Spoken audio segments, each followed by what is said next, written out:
Hello everyone, তোমাদেরকে স্বাগত জানাচ্ছি আমার ড্রিম রুম বানানোর ডে 4 ব্লগ ভিডিওতে। তো আজকে হচ্ছে বারান্দার কাজ, মানে বারান্দার সমস্ত রকম ডিজাইন আগে থেকেই তো এই সমস্তগুলো করা ছিল।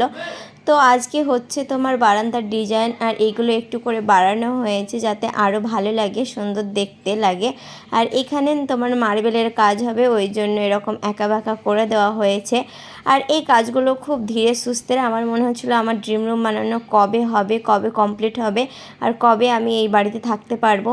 তো এই জানলাটা ছিল তোমার খুবই ছোট আর কি, এটা একটু বড় করা হয়েছে যেহেতু বক্স জানলা হবে, আর বক্স জানলা হলে পরে খুবই ভালো লাগবে, মানানসই লাগবে, ওই জন্য একটু জানলাটাকে বড় করা হয়েছে। আর দেখো ওয়্যারিংয়ের কাজ তো তোমাদেরকে আগের ভ্লগ ভিডিওতে আমি দেখিয়ে দিয়েছি।